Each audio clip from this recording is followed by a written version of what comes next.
வணக்கம்.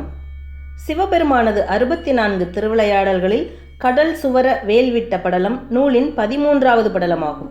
சுந்தர பாண்டியனார் தடாதகை ஆகியோரின் குமாரனான முருகக் கடவுளை ஒத்த உக்கிரபாண்டியன் மதுரையை சிறப்புற ஆட்சி செய்தார். மதுரையின் வளம் குன்றாது இருக்க உக்கிரபாண்டியன் 96 வேள்விகளை செய்து முடித்தார். இன்னும் 4 வேள்விகளை குறைவின்றி செய்து முடித்தால் உக்கிரபாண்டியனுக்கு இந்திர பதவி கிடைத்துவிடும் என்று எண்ணி தேவர்களின் தலைவனான இந்திரன் உக்கிரபாண்டியன் மீது பொறாமை கொண்டான். இந்திரனின் பொறாமையால் அவனுடைய மனதில் சூழ்ச்சி ஒன்று உருவானது.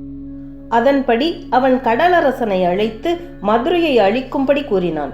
கடலரசனும் இந்திரனின் பேச்சுக்கு உடன்பட்டு மதுரையை அழிப்பதாக இந்திரனுக்கு வாக்குறுதி அளித்தான். கடலரசன் இந்திரனுக்கு அளித்த வாக்குறுதிப்படி மதுரையை அழிப்பதற்காக பெரும் சீற்றத்துடன் ஊழி காலத்தினை ஒத்த அழிவினை மதுரையில் உண்டாக்குவதற்காக பொங்கி எழுந்து மதுரையை நோக்கி வந்தான். கடலரசன் நள்ளிரவில் மதுரையின் கிழக்கு பகுதியை அடைந்த போது சொக்கநாதர் உக்கிரபாண்டியனின் கனவில் சித்தர் வடிவில் தோன்றினார். பாண்டியனே, உன்னுடைய மதுரை நகரினை அழிக்கும் பொருட்டு கடலானது பொங்கி எழுந்து வருகிறது. நீ உன்னுடைய வேல்படையை கடலின் மீது ஏவி அதனை வெற்றி பெற்று மதுரையை காப்பாயாக என்று எச்சரிக்கை வார்த்தை கூறி மறைந்தார். சித்தரின் எச்சரிக்கை வார்த்தை கேட்டு கண்விழித்த உக்கிரபாண்டியன் தனது அமைச்சர்களோடு கலந்து ஆலோசித்து விரைந்து சென்று பேரொளியோடு வருகின்ற கடலினை பார்த்து வியந்து நின்றான். அப்போது பாண்டியனின் கனவில் வந்த சித்தமூர்த்தி நேரில் அவ்விடத்திற்கு வந்தார். பின் உக்கிரபாண்டியனை நோக்கி, பாண்டியனே, இனியும் காலம் தாழ்த்தாது உன்னிடம் உள்ள வேல்படையை கொண்டு பொங்கி வரும் கடலினை வெற்றி கொண்டு மதுரையை விரைந்து காப்பாய் என்று கூறினார். சித்தரின் வார்த்தைகளை கேட்டவுடன் உக்கிரபாண்டியன் தன்னிடம் இருந்த வேல்படையின் கூரிய முனையை கடலில் படுமாறு வலம் சுழித்து வீசி எறிந்தான்.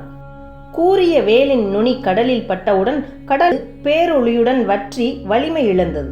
உக்கிரபாண்டியனின் கணுக்கால் அளவுக்கு கடல் நீர் குறைந்தது. மதுரைக்கு கடலினால் வந்த பெரும் ஆபத்து விலகியது. உக்கிரபாண்டியனின் அருகில் நின்றிருந்த சித்தர் வைகை கரையில் கடைச்சங்கத்தை நிறுவி தமிழ் வளர்ப்பாய் என்று அருளினார். பின் வானத்தில் உமையம்மையோடு இடப வாகனத்தில் காட்சியருளினார். உக்கிரபாண்டியன் அவரை துதித்து போற்றினான். இறைவனார் திருக்கோவிலுள் ஜோதி வடிவில் புகுந்தருளினார். உக்கிரபாண்டியனும் இறைவனாரை திருக்கோவிலினுள் சென்று வழிபாடு செய்தான். பல விளைநிலங்களை திருக்கோவிலுக்கு சொந்தமாக்கிய உக்கிரபாண்டியன் மதுரையை இனிது ஆட்சி புரிந்தான். சிவபெருமான் இந்த திருவிளையாடலை செய்து இதன் மூலம் உலகிற்கு அளித்த நன்மை: தமிழுக்கு கடைச்சங்கத்தை ஏற்படுத்தி அருளினார். மேலும் வஞ்சனை எண்ணம் கொண்டவர்களோடு சேர்ந்து மற்றவர்களுக்கு தீயது செய்தால் தீய செயலில் ஈடுபடுபவர்கள் கண்டிப்பாக தண்டிக்கப்படுவர் என்பதே இந்த திருவிளையாடல் மூலம் அனைவருக்கும் உணர்த்தினார். நன்றி.